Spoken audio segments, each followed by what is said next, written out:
Folks, I love the X-Men. When I was a kid, Charles Xavier and his band of mutant misfits were at their peak, with Chris Claremont's X-Men bringing the super team into households of young comic book readers everywhere. Needless to say, I am absolutely stoked about the recent Disney Plus release of the continuation of the animated X-Men 1990s TV series. I guess basically I've just had X-Men on the mind 24/7 lately.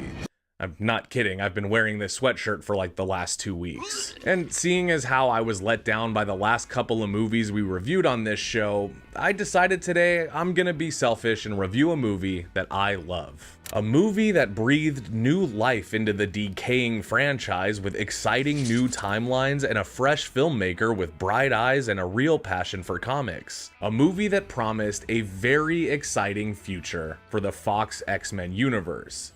Something that we were let down by almost immediately with subsequent films in the saga. Yeah, it really doesn't get much worse than that one.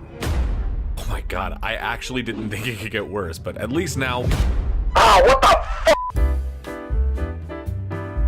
But we did get a few great entries in the X-Men First Class saga, and we are going to be talking about one of those today because, truthfully, if I have to watch another Ghost Rider Spirit of Vengeance, I might f***ing die. That's weird. So, in today's video, I am gonna revisit Matthew Vaughn's excellent 2011 prequel, X-Men First Class. You're X-Men. Now, this movie, and really this entire collection of movies, is sort of a soft reboot of the X-Men series that was originally led by Bryan Singer. This film introduced Charles Xavier as a young man in the 1960s, whose life purpose is found through his discovery of a new way to help other mutants hone their abilities and use them for good. The movie feels like a new telling of the X-Men altogether, with some continuity changes and switcheroos being present throughout the film. But it also is the same movie that came just before Fox brought back the original cast for a time travel crossover film adaptation of Days of Future Past. So honestly, don't get too caught up on the timeline and continuity of these movies because it is fucked. McAvoy or Stewart? These timelines are so confusing. But in any scenario, First Class truly represents why the X-Men are such a juggernaut, pun very intended, in the comic book community today. It's a story about family and purpose and sacrifice and rebirth, and it really is one of those things that I swoon over every single time I revisit this movie. So let's just hope that today's movie is more fun to revisit than the last couple. I'm Kier with Joe Blow Originals, and you're watching Marvel Revisited.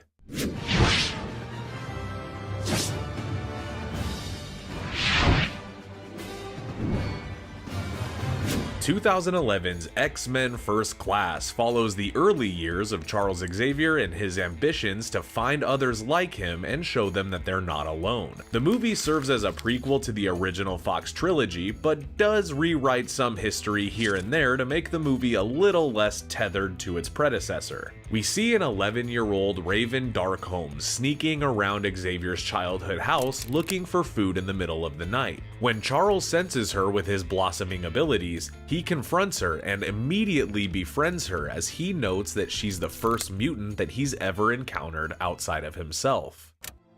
You never have to steal again. This sets up Charles and Raven for a lifelong friendship lasting well into their adult lives. More on that later.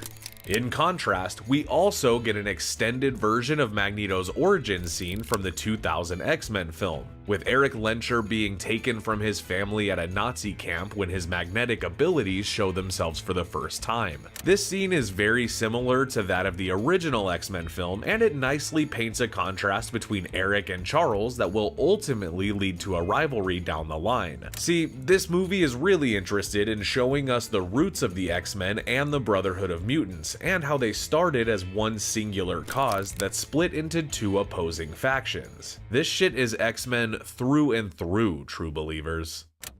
We're the next stage of human evolution. You said it yourself. No. Are you really so naive as to think that they won't battle their own extinction? So, what's the conflict here?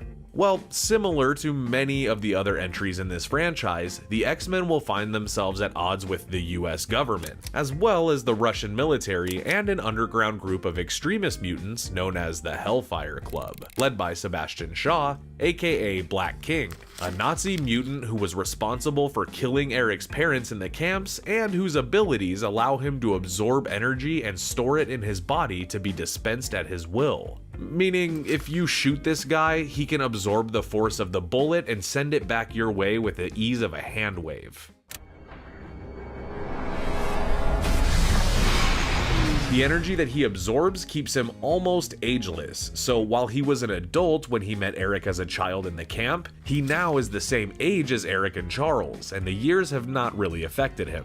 That's the boring part. Also rolling with the Hellfire Club is Emma Frost, played by January Jones, Azazel, played by Jason Fleming, and Riptide, played by Alex Gonzalez. The grand plan is that the Hellfire Club plans to hijack some nukes from Russia and the US and fire them at each other, which would prompt a massive war between countries and lead to the overall destruction of humans. This would mean that the mutants could rise as the next step in human evolution, which is Shaw's ultimate goal. Pretty standard X-Men stuff once again, and I love it. What did you just do to me? I accessed the brightest corner of your memory system. It's a very beautiful memory, Eric. Thank you. I didn't know I still had that. There's so much more to you than you know. Not just pain and anger. It's good, too. I felt it. When you can access all that, you'll possess a power no one can match. Not even me. When Shaw and his goons start their plan, the CIA recruits Charles and Raven to help locate other mutants to defend the US from an all-out war with Russia. Now, in the 1960s, mutants were barely understood and made known to the masses, so Charles is really excited to find more mutants and continue the discovery of his species. The first half of this movie is mostly putting the chess pieces in place and getting adjusted to this team dynamic. There's a sense of kinship between Charles and the other mutants that really illustrates the honorable nature of Xavier's school. It's about 45 minutes into the movie when Charles meets Magneto for the first time and the two become fast friends. Charles saves Eric's life when Eric attacks a yacht and nearly drowns. He refuses to abandon this person he doesn't even know yet and dives into the dark water to save his life. You can't. You'll drown. You have to let go. I know what this means to you, but you're going to die.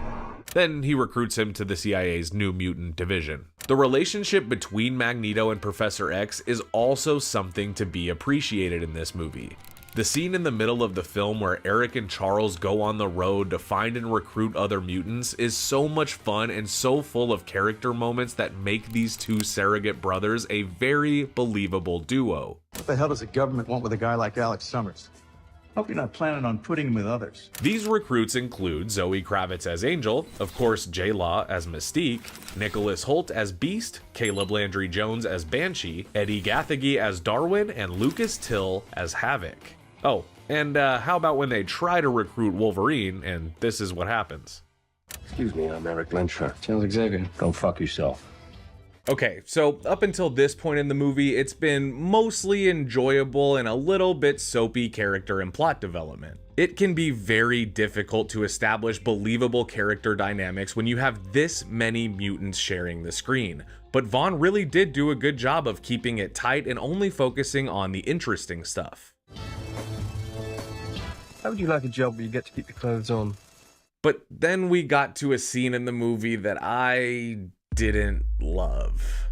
The scene where the new recruits are sitting around the military base and demonstrating their powers started off kind of cute. It's just a bunch of kids discovering that they're not alone for the very first time. They're bonding over their differences and their unique purpose. But the problem is that the scene goes on and on and on, and then it starts to get a little too overstuffed with cheese. For example, when they're coming up with their code names, I just don't like it. I think it was cool that the movie goes out of its way to explain the origin of like everything in the entire X-Men universe, but some stuff is just too on the nose. You should be Professor X, and you should be Magneto. Exceptional.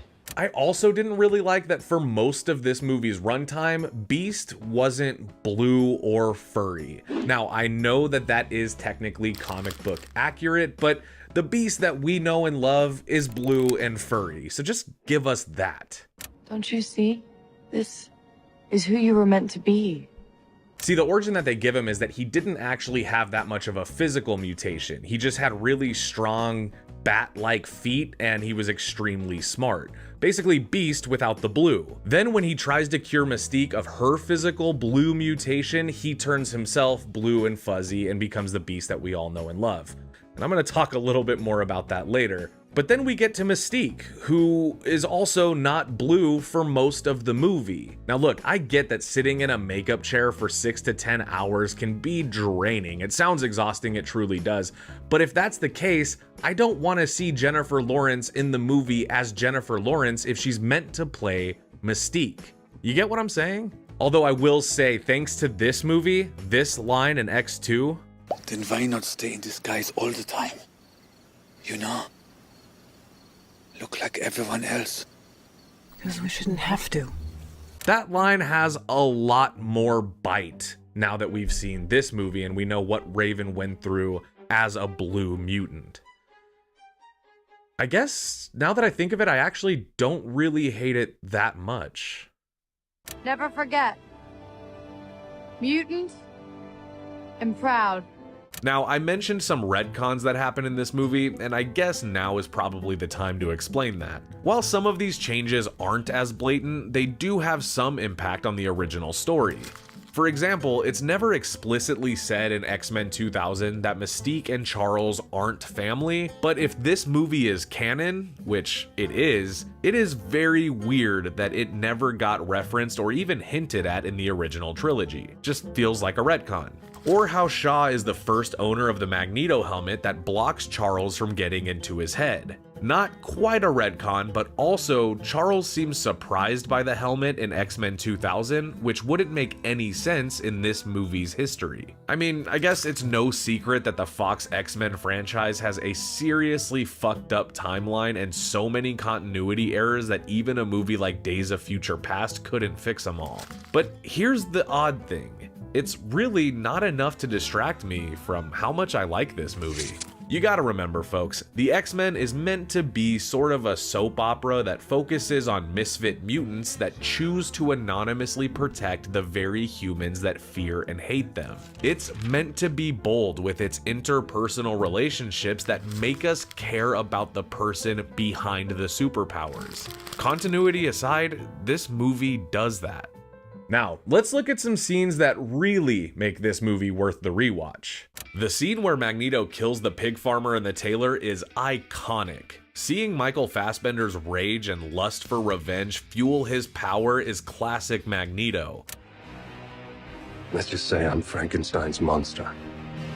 See, Magneto believes that anger is the key to unlocking your powers, something that he picked up from Shaw as a young child. So he thinks the more rage you have in you, the more powerful you are. And this is a perfect contrast to Charles, who believes that the only way to unlock your power's potential is to calm your mind. It's kind of a contrast that turns into the ultimate conflict. The scene where Banshee learns to fly is perfect. The team dynamics that this entire training montage has is brilliant, and it really shines in both capturing the tone of the giant-sized X-Men, but also creating that foundation of hope and empathy that the X-Mansion is built on. The first scene of Charles using the prototype of Cerebro is also extremely well done. The way they depict Charles's connection to the mutants looks very similar to the original trilogy, so I really dig that. What an adorable lab rat you make, Charles. Don't spoil this for me, Ike. No. And also, James McAvoy cast as Professor X is perfect. I mean, look at those eyebrows. Next thing you know, I'll be going bald. I also love that young college boy Charles would use the same pickup line to get girls at the bar. It is so much fun. I just love that little character detail. It's a mutation. It's a very groovy mutation. I've got news for you, Amy. You are a mutant. The costume reveal scene took a little too long for my liking, but man was it glorious. Now, this movie is an origin, so I can forgive that the X-Men symbol is not on the suits that the team is wearing, as they weren't yet known as the X-Men. But the blue and yellow color scheme is everything for us X-Men fans. Although, I don't like the look of Beast in this movie. Like, I wanted him to be blue, but ugh. Don't mock me. The Rebecca Romaine cameo is amazing. The timing of it and the way they execute it could not have been better.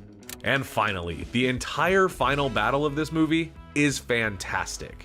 The movie has a lot of ground to cover as a prequel, but Vaughn and his editors did a great job of keeping the pacing mostly on point. This final act will give us iconic X-Men action, cruel revelations, heartbreak, betrayal, death, and rebirth all in one shot, with Magneto attacking Shaw and finally killing him as he completes his revenge, as Magneto realizes that there is just no sense in fighting to be equal with humans, as they're gonna blame whatever happens to the world on the mutants anyway. Magneto recruits Mystique, Azazel, Angel, and Riptide to form the Brotherhood of Mutants after he mistakenly paralyzes Charles in a scuffle. She didn't do this, Eric. You did.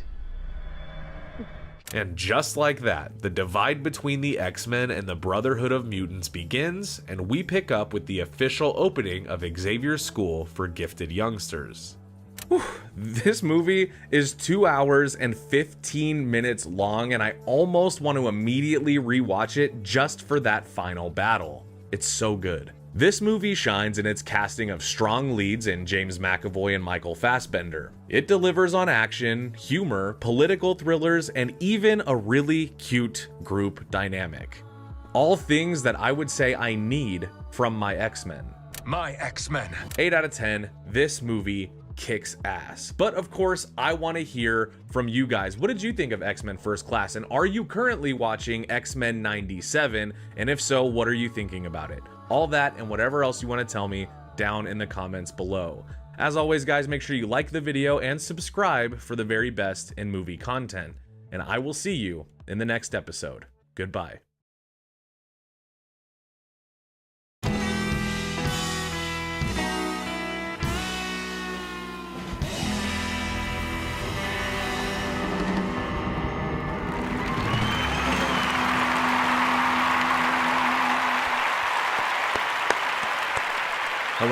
Hello. Hi, everybody. Happy Friday. What's up, everybody? Welcome to Friday Night Flicks. My name is Kier, and as usual, you're mine for the next hour.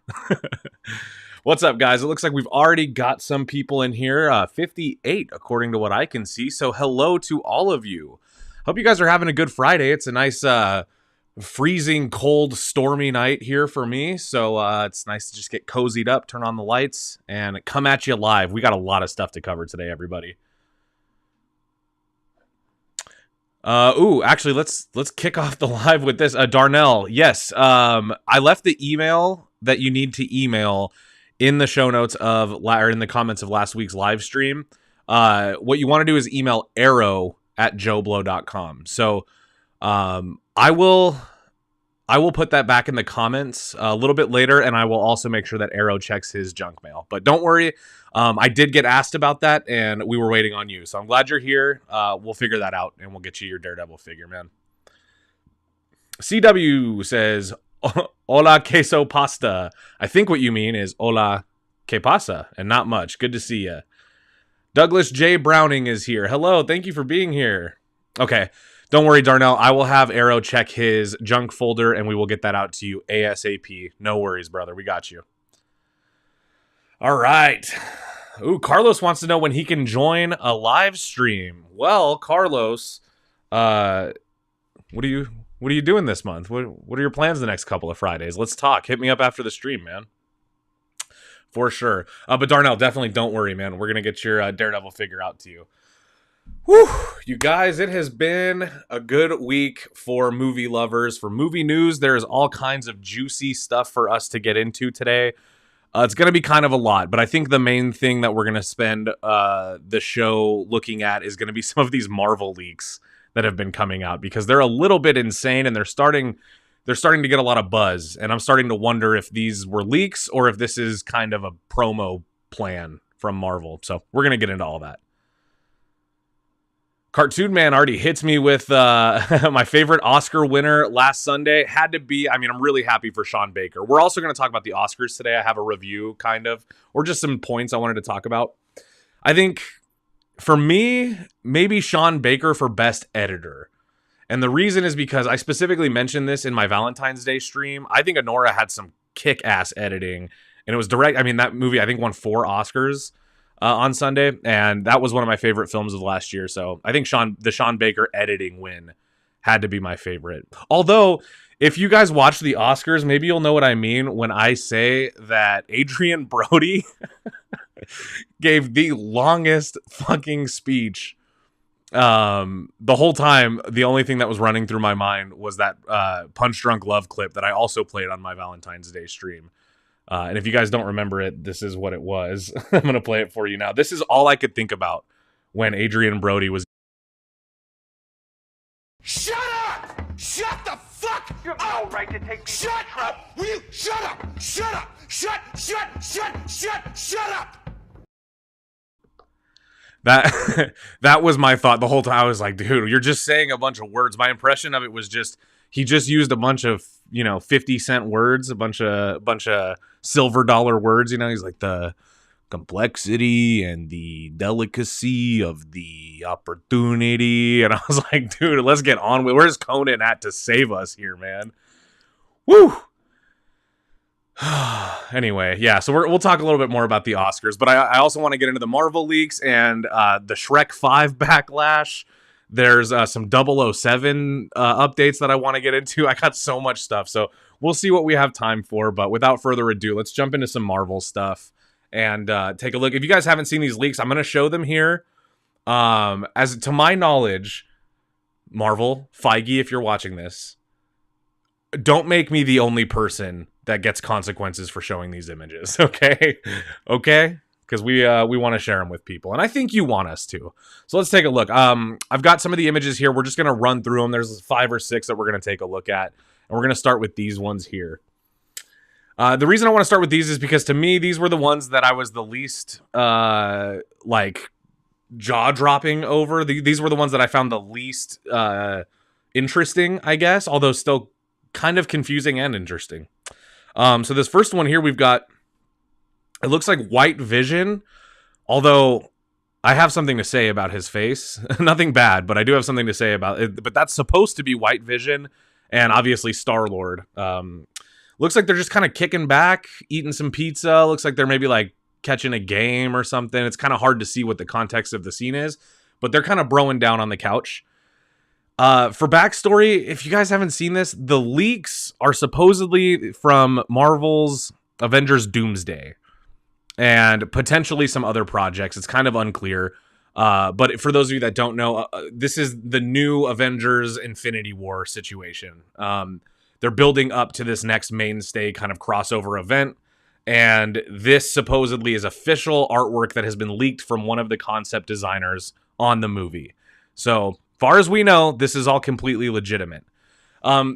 So the second photo that we have here, it looks like what I would guess is Marvel's Young Avengers with Star-Lord and Wong. And it looks like maybe one of the X-Men off to the right there.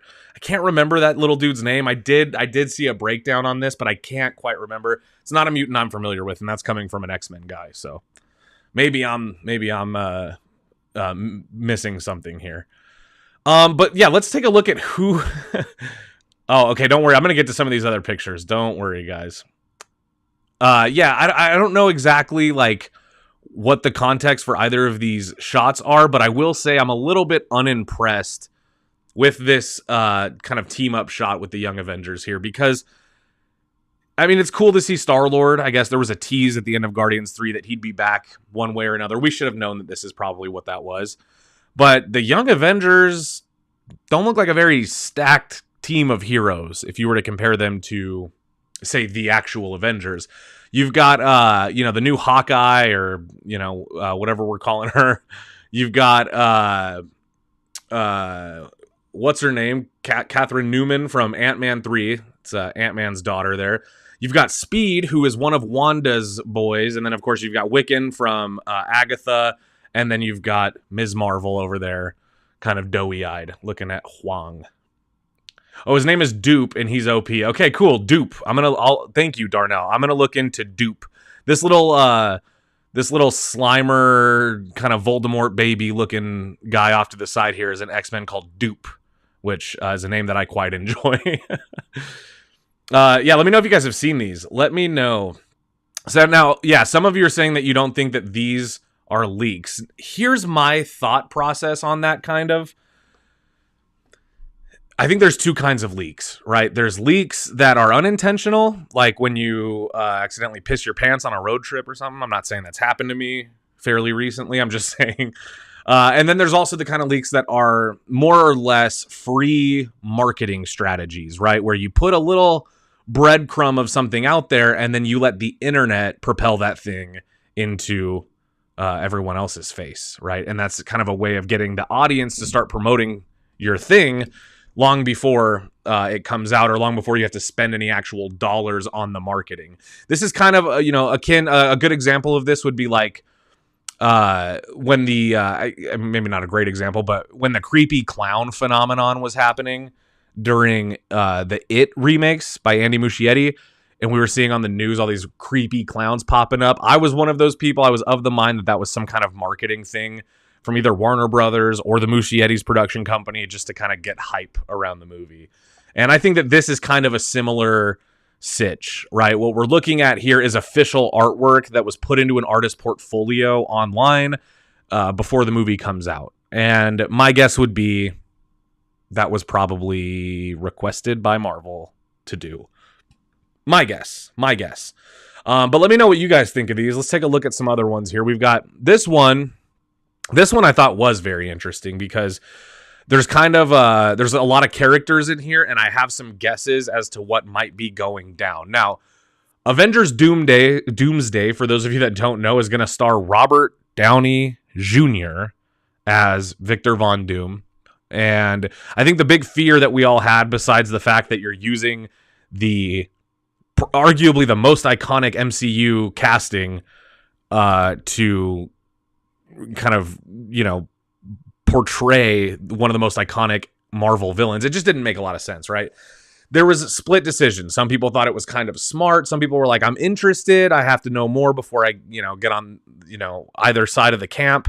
But for me, I was kind of like, this seems like desperation. This seems like they go, you know, hey, we wouldn't have all of this success if it wasn't for Robert Downey Jr.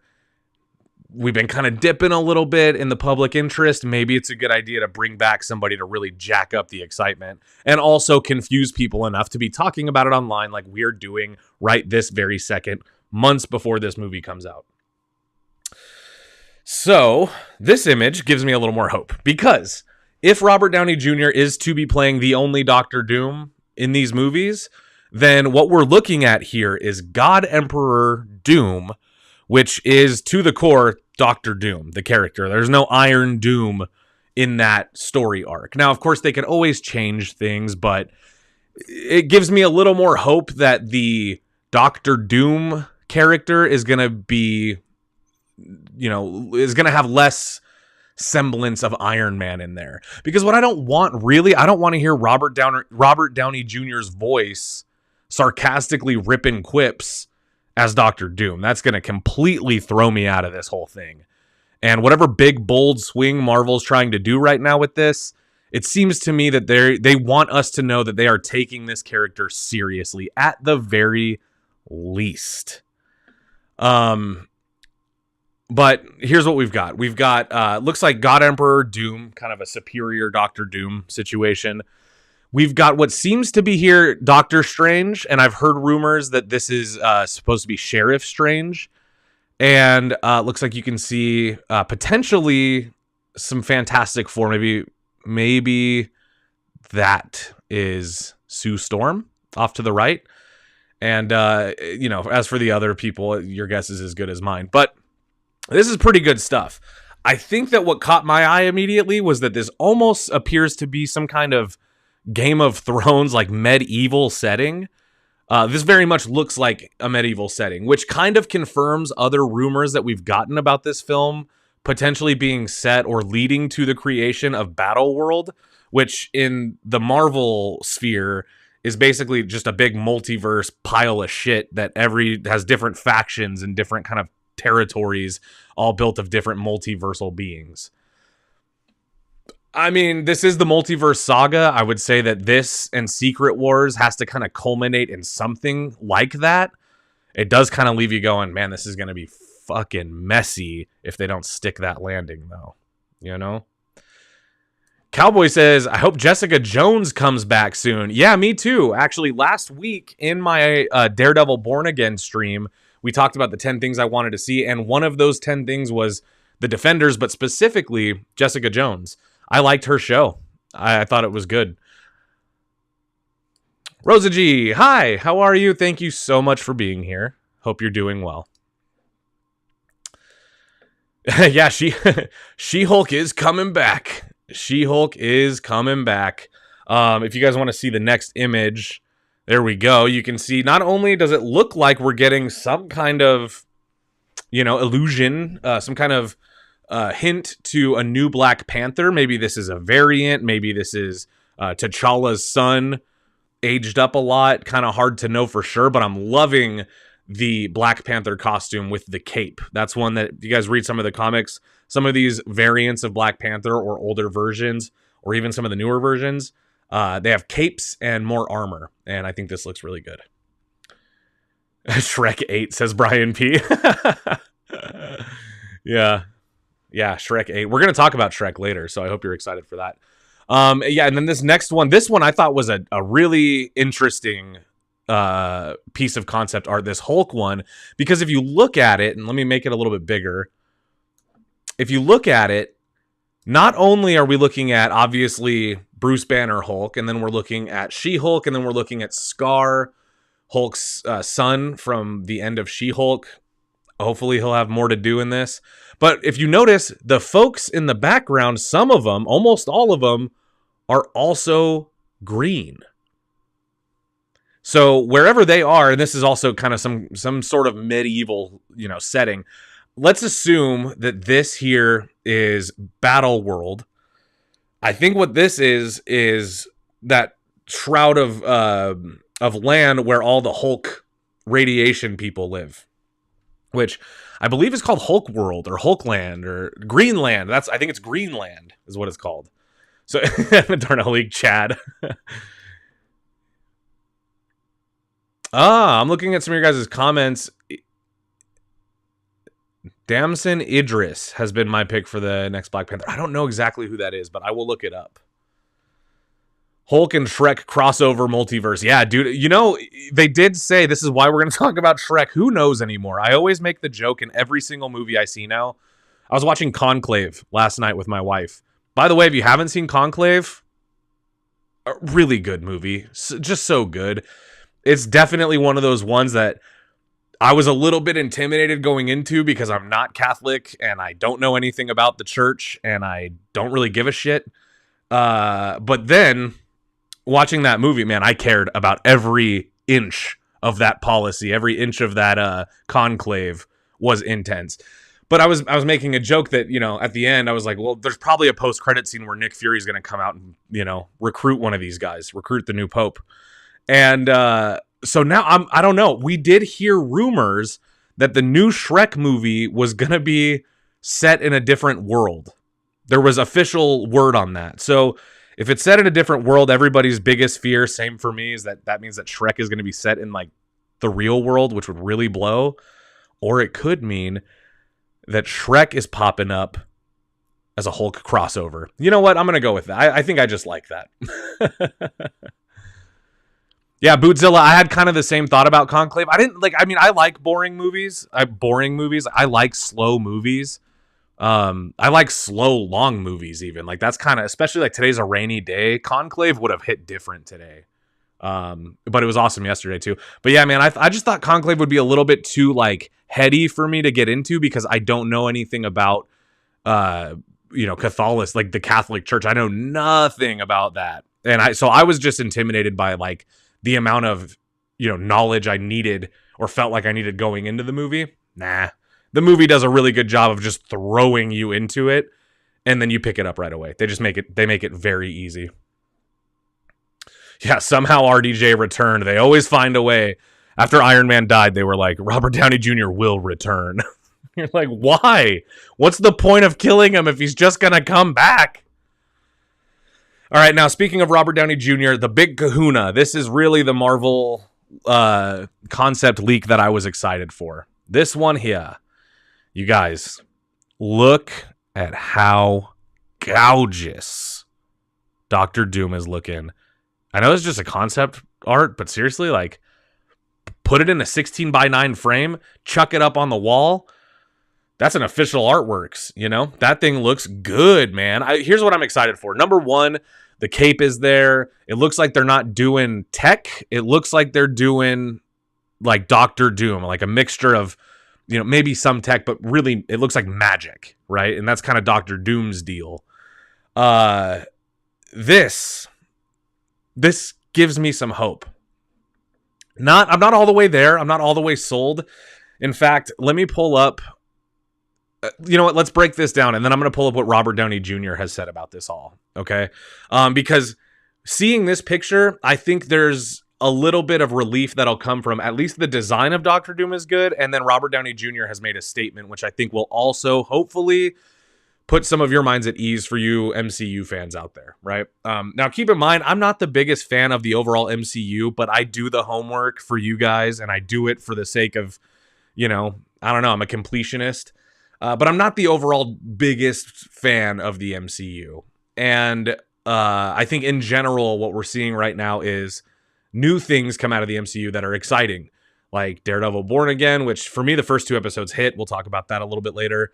And then as well, the leaks for this, the idea that, maybe Spider-Man 4 is going to be set in between the next 2 Avengers movies, which definitely means it's going to be a multiverse movie with weird, trippy battle world shit. Like there's all kinds of like, at the very least, intriguing different stuff that we can hope to get. And Robert Downey Jr. at least seems committed to this role. I wanted to pull this up, okay? Let me see. Let me know if you guys can see this.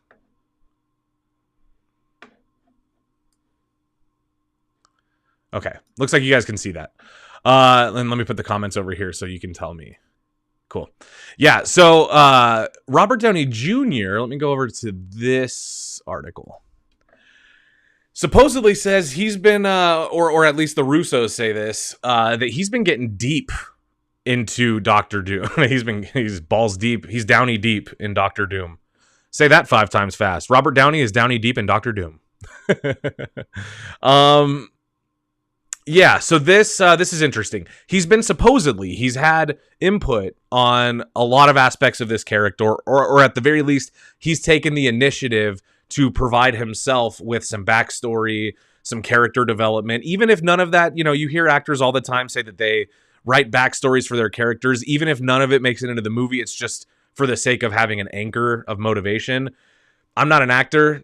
That sounds fine to me. That sounds like something that would make sense to help your performance, but I don't know. What I do know is the Russos are very excited about this. Listen to this.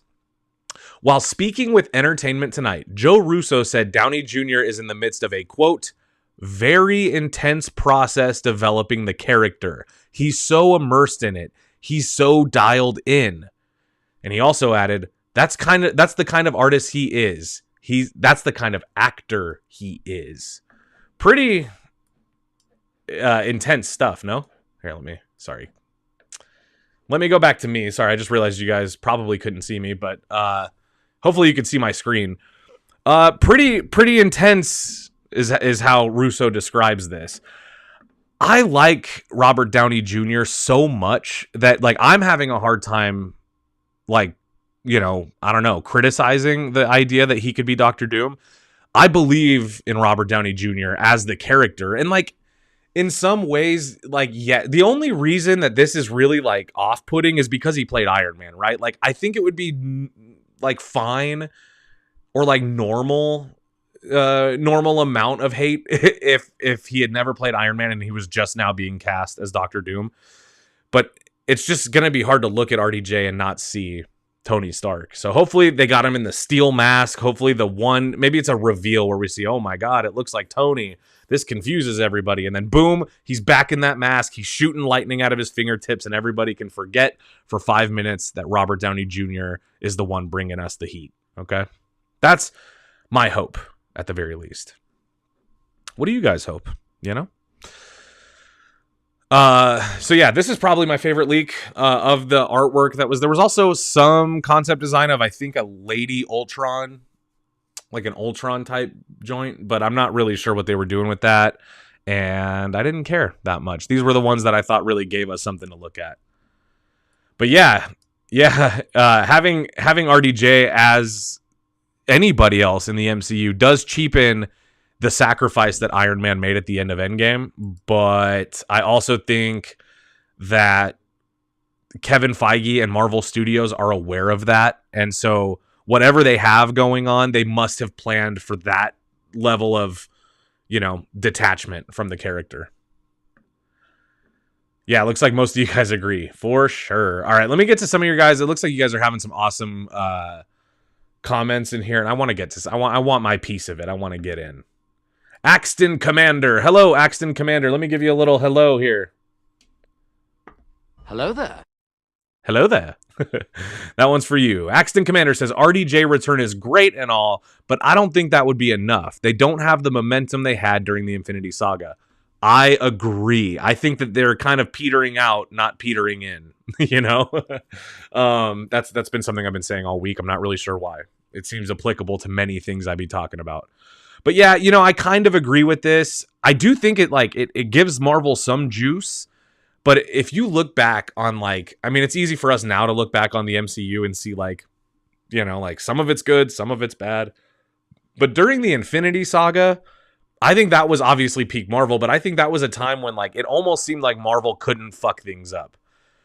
Everything that happened after that just kind of felt like it was a battle uphill to match the intensity of the previous phase. I'm sure that's inevitable when you're doing a multiverse. Like, I can't imagine, you know, that they don't have their hands full of ideas and they can't all be winners. But I do think that Marvel needs like a serious win off of TV. They need a box office win. You know, Daredevil Born Again is going to do a lot, but it's not going to, you know, it's not going to rejuvenate the MCU on its own. They need a movie. They need Fantastic Four to be fucking good. That's what it is. If you guys wanted to see my opinion or many opinions and theories on the Fantastic Four, I did a live stream about that a couple weeks ago. Go check it out after this. But I think that that's what Marvel needs. They need like a big fat win, you know? Yeah. Yep. Okay, let me do this. Let me put myself back on screen, and then I'll do another screen share because I have some other stuff I want to talk to you guys about. I think we're gonna move on for now. But let's do a quick transition to the good stuff here. How about one of these?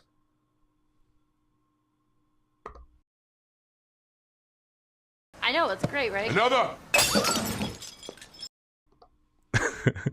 That's how I feel about the Marvel movies right now. Another one! Just a good one! Yeah, Fantastic Four needs to be good. It needs to be the best. Okay, oh. Keep bringing up the wrong screen. There we go. All right. Now, let's talk a little bit about some 007 stuff. Can you guys see? Okay, you can see. This I thought was fun. So if you guys didn't know, the rights to 007, which had been owned by the Broccolis forever, it's been acquired by Amazon, the rights to the franchise, which is so mind-blowing to me that, I mean, if it was going to be anybody, it would be Amazon Prime to purchase the James Bond rights, but it's a streaming service nonetheless. Like, I know Prime is kind of a little bit less, you know, Netflix or whatever, like their reputation's maybe a little bit stronger in terms of quality, but God, man, like a streaming service ending up with the rights to James Bond kind of fucking sucks. You know, in my opinion, who knows? I could be totally wrong about this. Amazon's first James Bond movie could be gold. I don't know. I'm not involved, but it sounds like trouble, man. It does not sound good. But this is what I liked.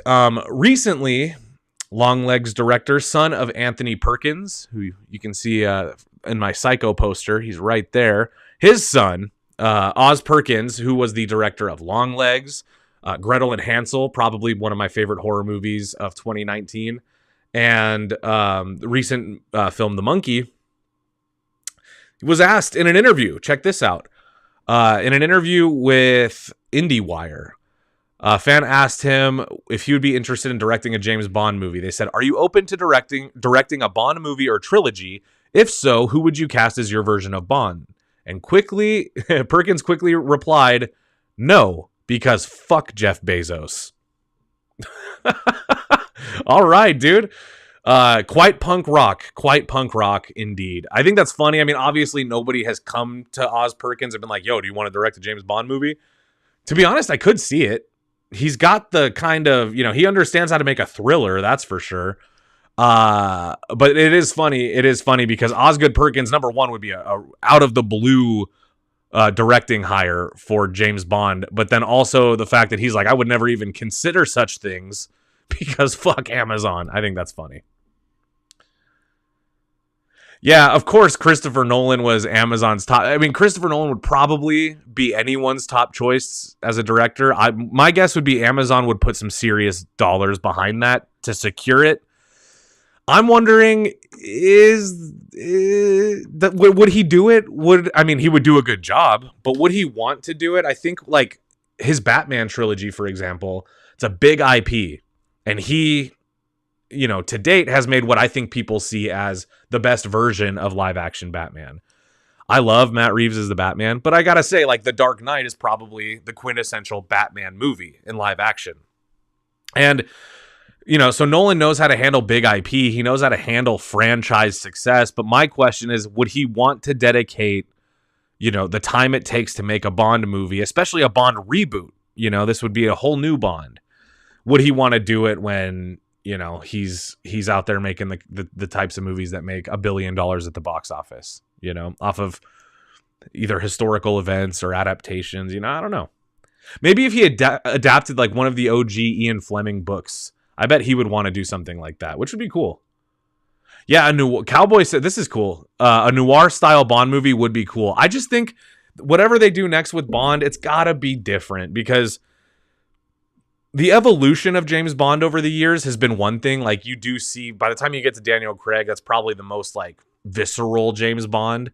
But I would like to just see like something out of left field, and I'm not talking about a wild casting decision like Dev Patel playing James Bond, although I'd be fine with that. I don't care about that kind of stuff.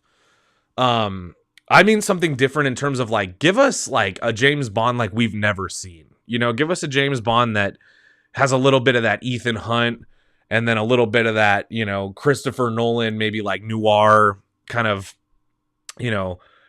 grounded, gritty thriller. Maybe that would be what Bond needs, but it's kind of, to me, losing its grasp on like the public. I think James Bond, like for example, I'm 31, almost 32. So I grew up on James Bond, Pierce Brosnan. James Bond was like, the games, the movies, and then the Daniel Craig stuff, like, that's been the entire adult half of my life. So I used to get excited about James Bond. I used to get like, my tickets in advance. I used to pre-order video games. I don't even like video games that much at the time, but I did it because I loved the character of Bond, and I loved the kind of like hype of there's a new James Bond movie. What's it going to be like? Who's the Bond girl? Who's Bond?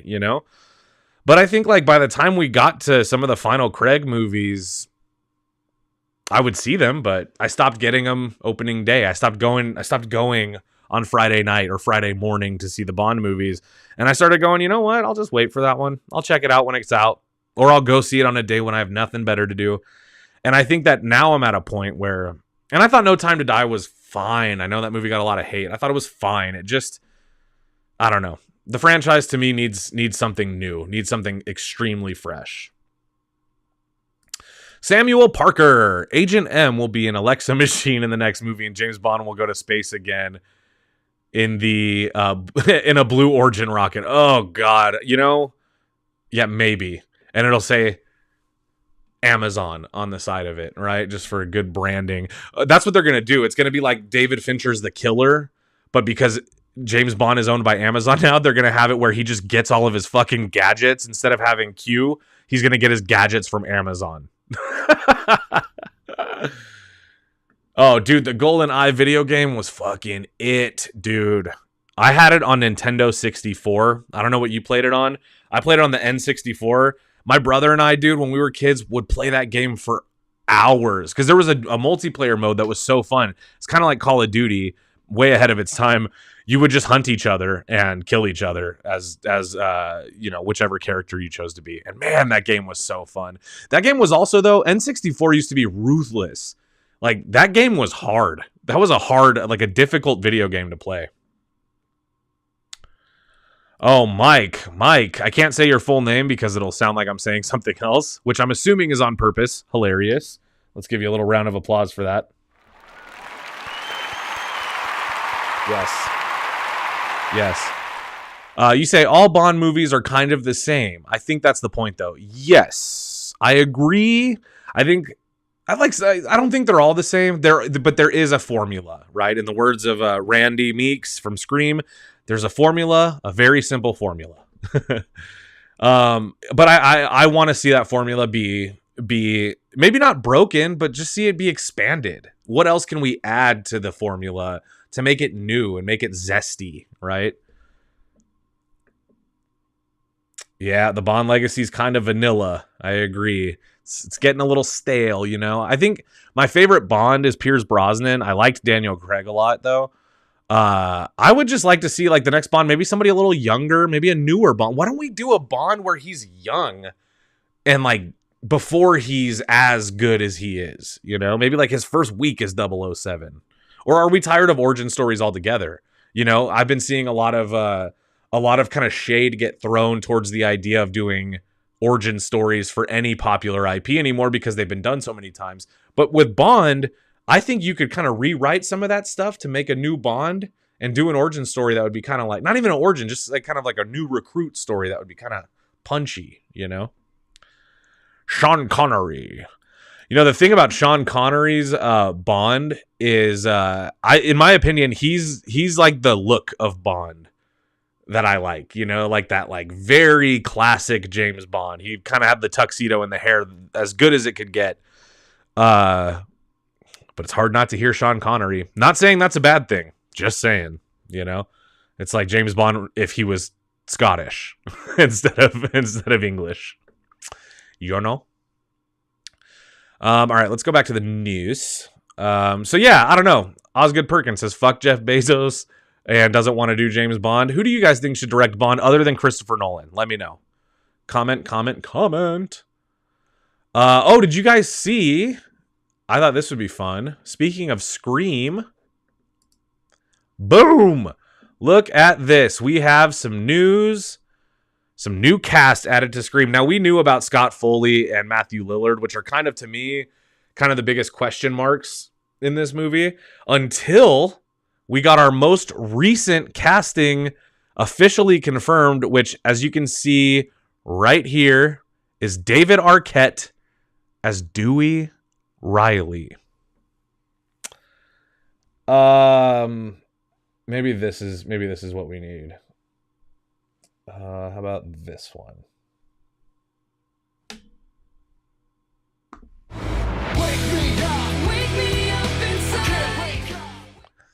That was how it got me feeling. Just like completely rocked my world like I was Elektra's sandbags in Daredevil. Completely snapped me into like, what are we doing here? If you guys don't know, I have a very complicated perspective or opinion on this new Scream film, as I think many people do. But I'm a diehard Scream lover, which means I try to be a diehard Scream defender, but I also was one of the first people checked out of this movie. I was one of the first people that was like, they're blowing it right now. And I think they are still. I don't have a lot of faith in this movie.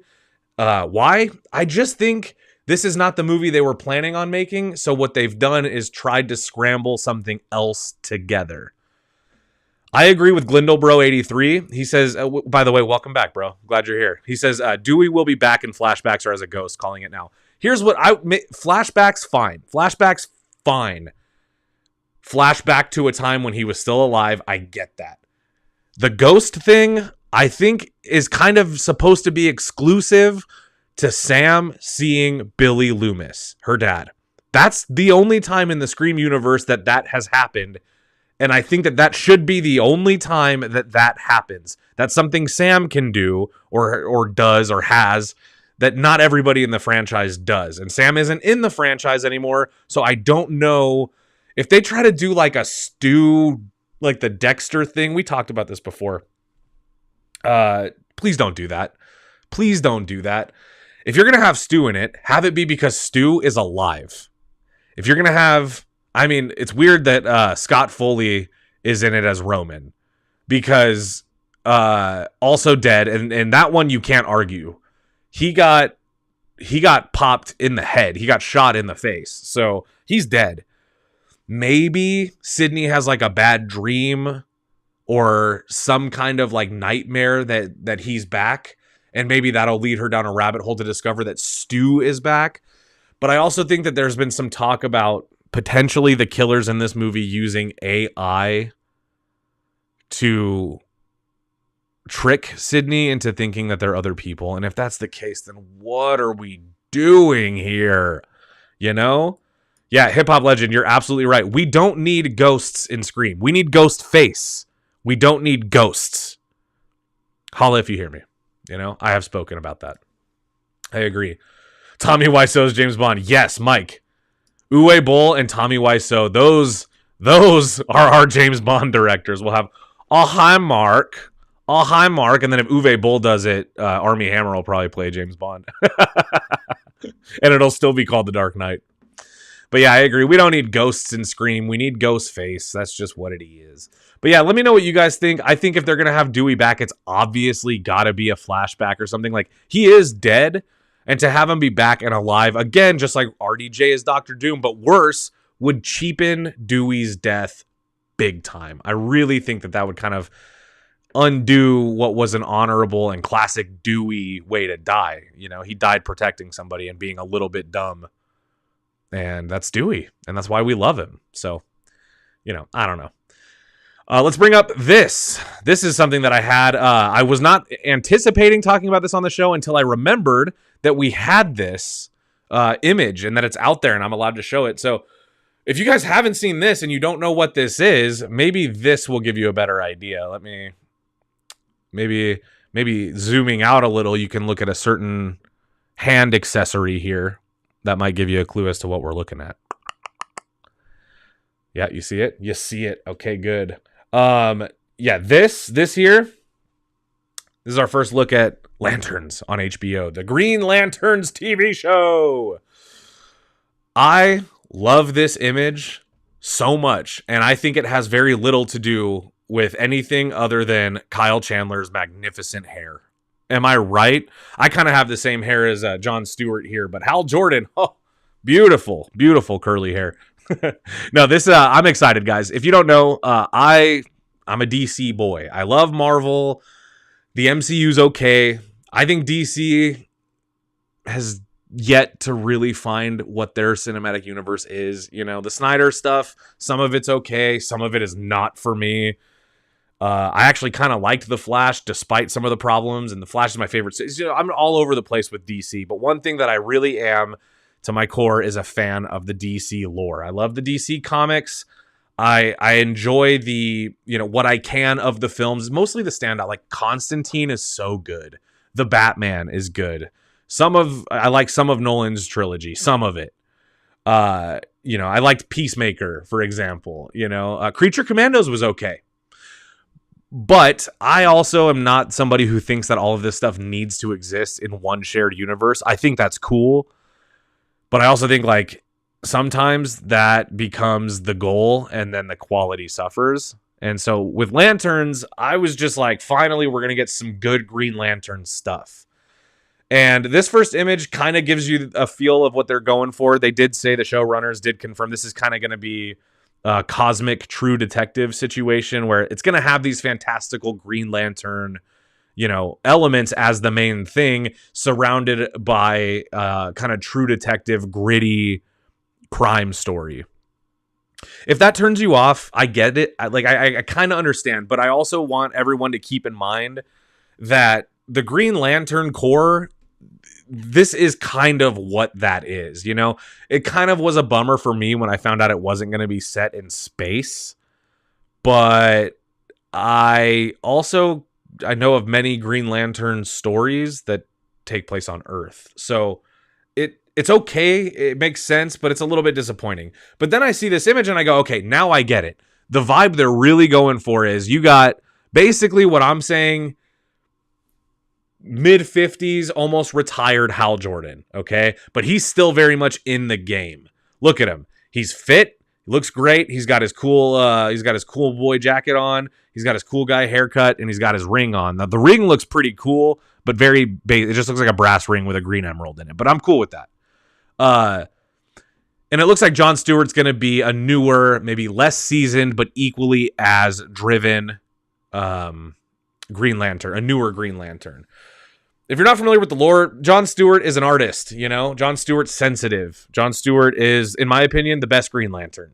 Hal Jordan makes a great mentor for that, because Hal Jordan is your more classic, but also a little bit more loose, a little more rebellious Green Lantern. So you got Jon Stewart, more structured, and also a little more sensitive, and then you've got Hal Jordan, kind of more of a jokey, loose cannon, but still bad to the bone.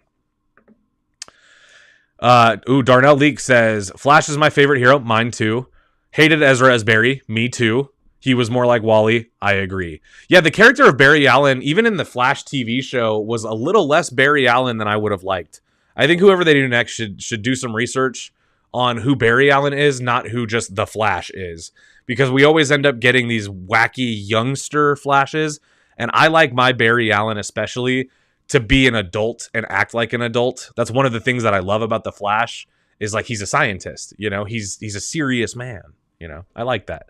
He's still funny, but he's not like how Ezra was playing the character, just bouncing around. It's like a bat cave. I thought Ezra Miller as the Flash was ass, dude. And I like that movie, but god damn it, did I hate Ezra Miller as the Flash. And I thought Ezra Miller was a good actor. I don't know how my opinion on them is supposed to be now, because of what we know, and they got canceled and all this, but in my opinion, I thought Ezra Miller was a good actor. They did, you know, plenty of movies where they turned in great performances, and then The Flash, are, in my opinion, the most important performance of Ezra Miller's career, completely fumbled it. I agree. Yeah, he's not so goofy. Exactly. Yeah, Sam's waiting for that Ryan Reynolds Green Lantern cameo in this show. Yeah, so, well, this is the first look we got. I want to know what you guys think. I'm kind of excited. It looks mature. It looks gritty, but, you know, I could easily see that ring producing something fantastical and glowing and, you know, still have all of those core Green Lantern elements while being set in a more kind of like, you know, I hate the word grounded. I hate the word grounded so fucking much, but I can feel myself about to use it because I can't find a better word to use, you know?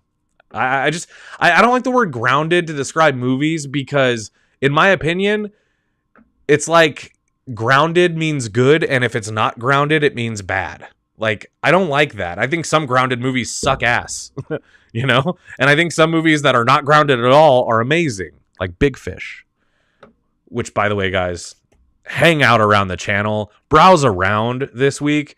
This coming week, we've got some surprises for you guys, movies that we don't normally talk about around here, and I'm excited. And also, if you guys are looking for some Joe Blow material to watch, or if I've been entertaining you, please go check out the video we uploaded today. It's had a little bit of a slow start, but I worked really hard on it. I did a tier list of action heroes, which I knew would be something that would, you know, stir up some conversation, and I'm trying to find my tribe. I'm trying to find my community, so I thought that was a good move. So if you guys want, after this live, go check out that video. It would mean a lot to me personally. Thank you.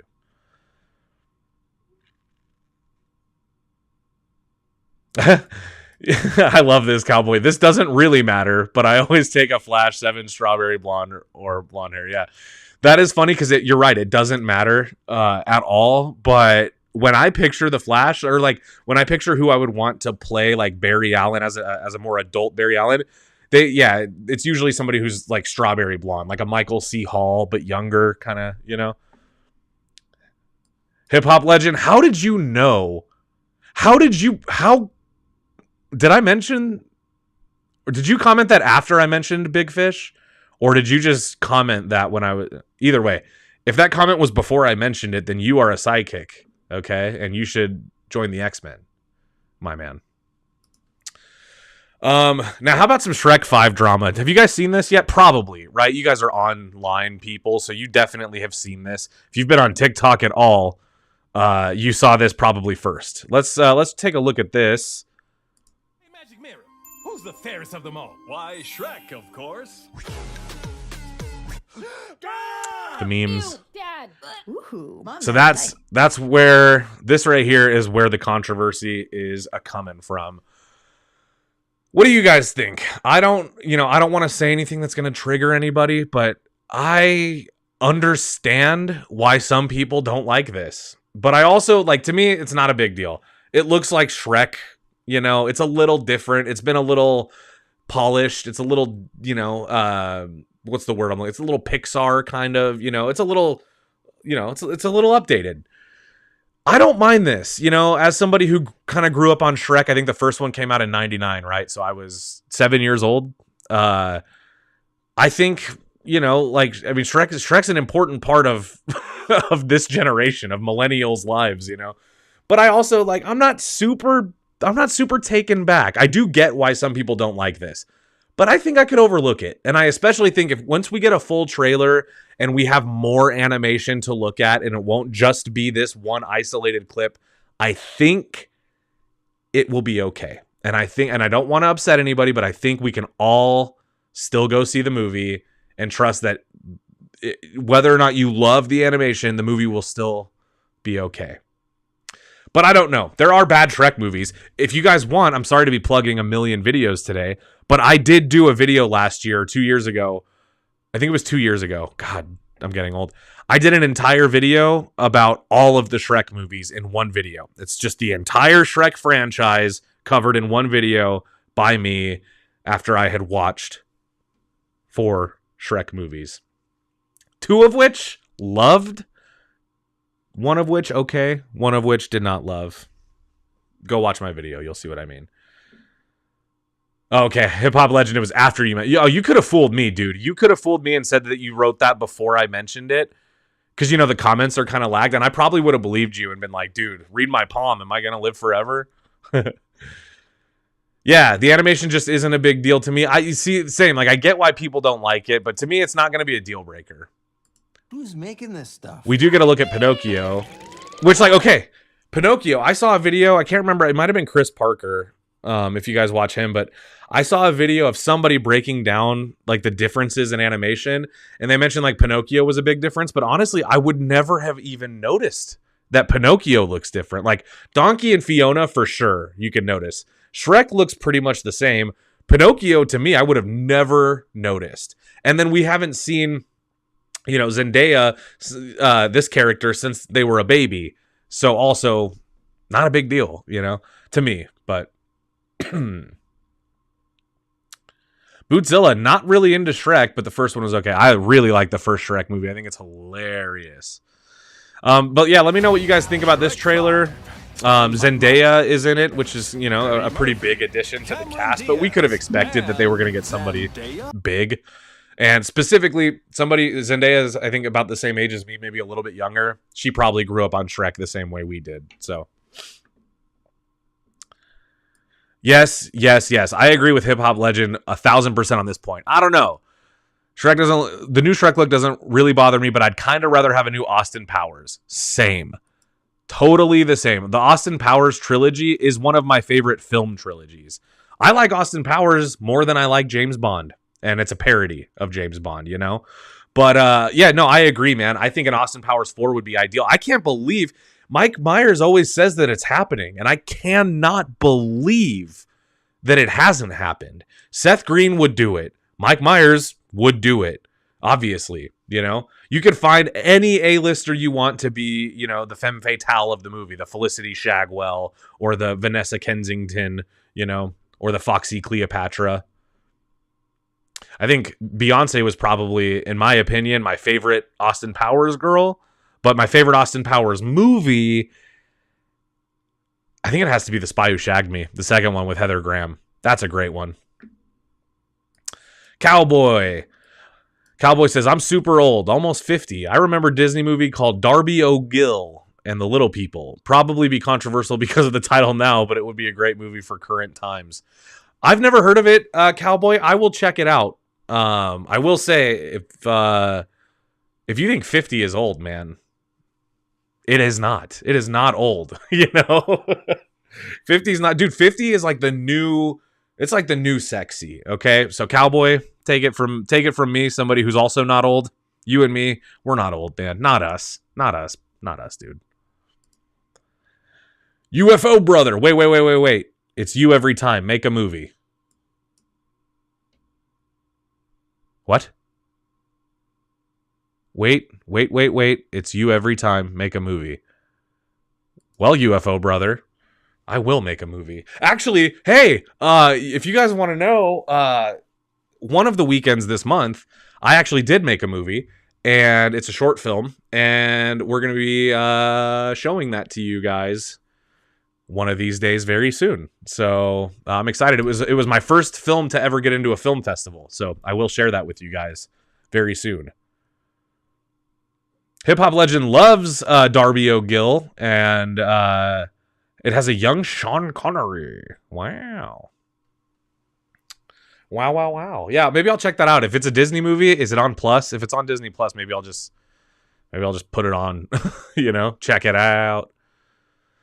All right, you guys want to talk a little bit about the Oscars? What went down at the Oscars? Honora, kind of the star of the night. I was happy about that. And you know, this was a year that I don't feel the only snub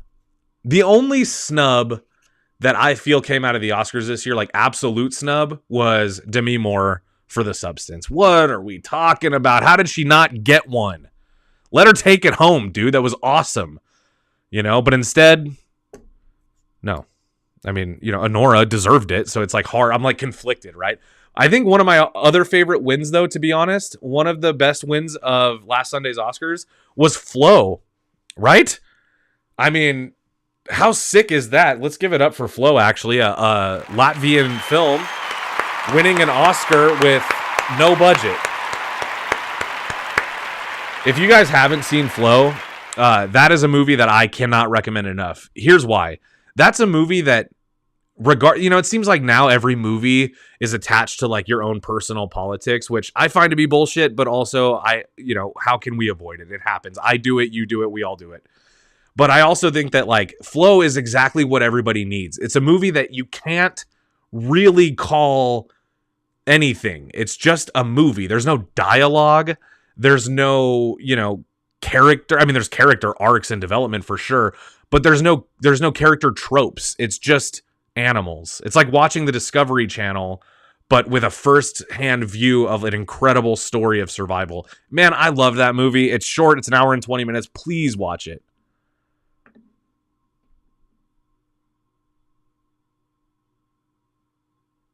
What?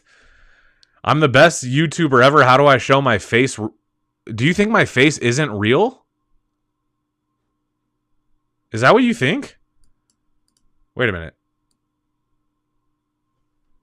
Does my face not look real to you? Because it's real, man. I mean, it's here. Look, wrinkles and all. Look at that. I even have a pimple that I've had since I was like 11. Literally, I've had this spot on my forehead since I was like 11. But are you saying I'm the best YouTuber? Am I not getting? If you're trying to give me a compliment, thank you so much, UFO brother. You are my brother, officially. Yeah, Max, watch Flow. It is on Max. Darnell's coming in with the rec plug. If you do take my recommendation to watch Flow, it's free on Max. If you have Max, please watch it. Personally, not a movie that I was like, I didn't expect to not like it. I love animals. I love cats, especially, and dogs. I mean, really, who doesn't love dogs and cats, you know? But like, I love animals. I love animal films. This one was not what I was expected. Yeah, thank you. John, friend of the show and producer of the show, is here. What's up, brother? Thank you for being here, man, as always. Yeah, he can attest. My face is real. My face and John's face have been in the same room together. You know, so so I'm real. I exist. Mantis Tabogon. Mantis Tabogon, I think is how you say it. I thought it was Flo from Progressive. Imagine what different of a movie that would have been, huh? Though just the whole time just her being like charming and funny, as opposed to the actual movie Flo, which was sometimes funny, very charming, but also heartbreaking. I don't know if you guys are people that like cry at movies or what. I cry whenever I'm like moved by art, even like not even necessarily like just movies, but like if like I see a really beautiful painting or something, like a painting that's so big that I can't even imagine, you know, like how hard it was to do, like it'll sometimes move me to appreciation to the point of tears. And Flo was one of those ones where whether I was happy, sad, or just blown away, that movie made me tear up, definitely. Ooh, this is a good question. R.I.1? Or I-Wan?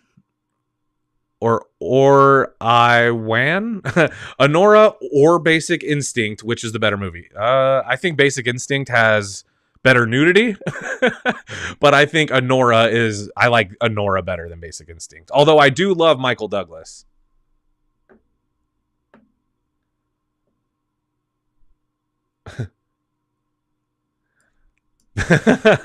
Yeah, Sam, that's some lifelike animation. Yeah, dude, Marvel should be taking hints from me. I managed to make myself look ugly, but really I'm beautiful. I'm an Adonis under all this animation, boys. You know, trust me, I'm good looking. You just have to look really, really deep under all the ugly animation. Ooh, Face Off 97, one of the greatest action movies ever made. Plain and simple.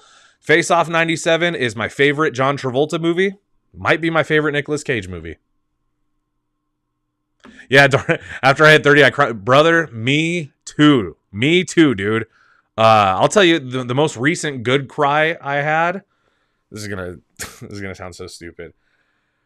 I was watching. It was the same night that I watched Flow, but it was one of those HBO like sizzle reels that play before your movie, and I saw like the smallest clip of something from the Penguin that reminded me of the show that made me cry.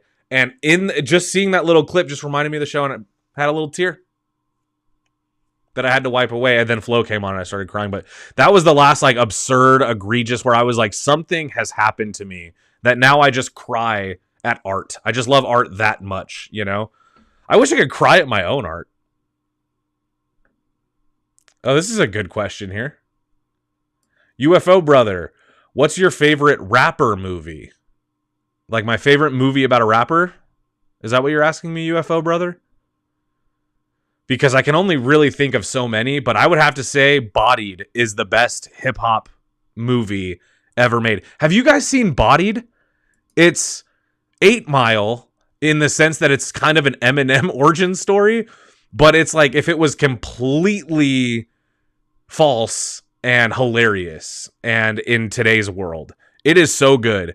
It's one that I didn't think I would like because I thought it was mocking too much. Like I thought it was like one of those movies that was gonna make that was gonna target me for being like what you would call woke, right? It seemed like one of the, but dude, that movie, watch Bodied. I think it's free on YouTube. Please watch it. It's so fucking good. So I would say Bodied is number one. I don't know, like 8 Mile's okay, but like I don't love 8 Mile. Like it's not, you know, like to me, it's not like my favorite thing. But what other rapper movies are there? I guess there's like Leprechaun into Hood. That's a pretty good one when you're stoned. Glindle bro, Todd McFarlane needs to make his Spawn reboot movie. Oh, it's so weird. It is so weird that you mentioned that. Look at the last movie that I purchased on digital. I'm going to show you right now on my phone the last movie that I purchased on digital. It is so weird that you bring that up. Hopefully it'll show up. Right there. Spawn. Weird. I haven't seen that movie in probably like 10 years, maybe a little more than 10 years. And I just rewatched Spawn the Animated Series, all 3 seasons of it. And man, it was so damn good that I was like, I'm going to watch the movie. So I just bought it on digital. It was only $8, so I bought it, but I haven't watched it yet. Have I seen Hundreds of Beavers? As a matter of fact, I have not. I have it on my list. I heard it was incredible. That kind of thing is up my alley. I smoke weed, so sometimes I like to, get kind of out there late at night and watch movies like that. So I will check it out. And Hip Hop Legend, yes, Bodied is the movie, dude. Let me pull up. Let me do this.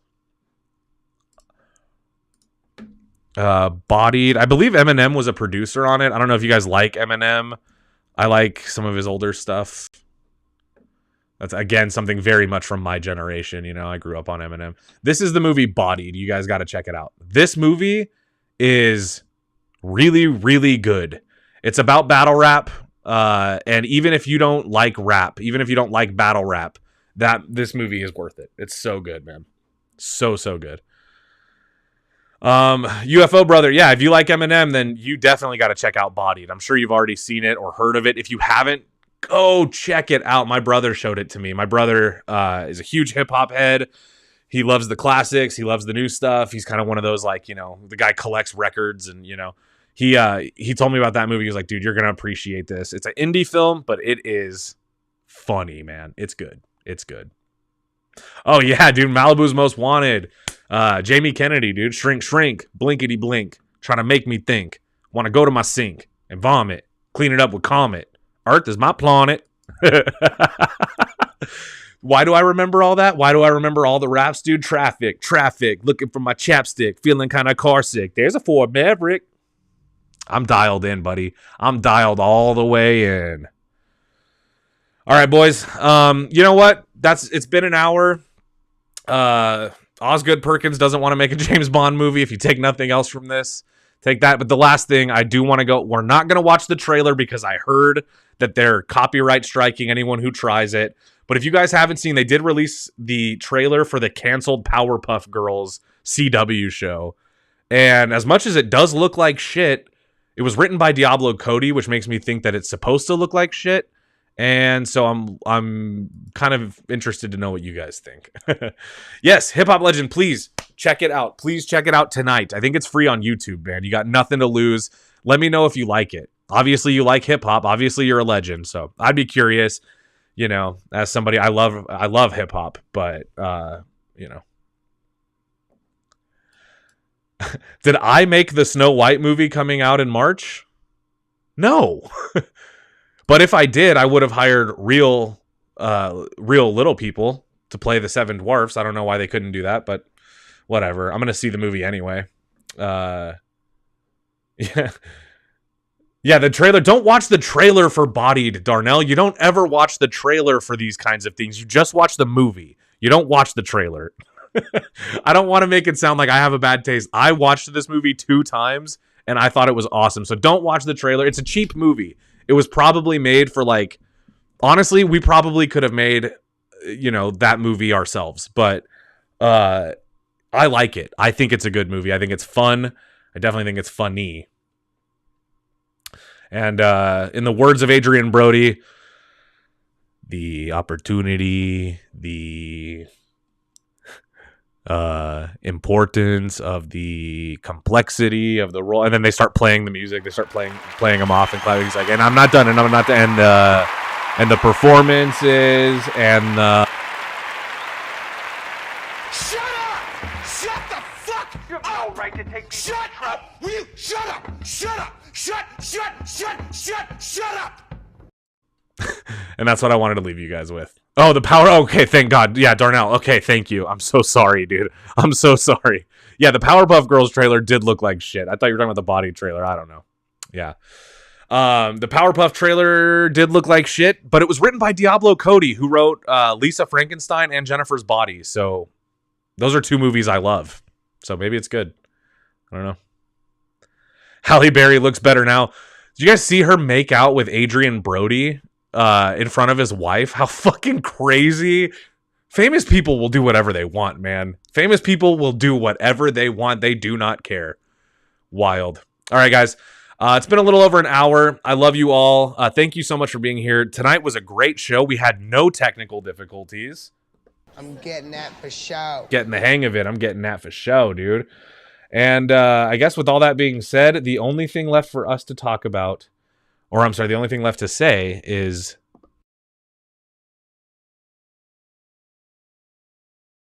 In case I don't see ya, good afternoon, good evening, and good night.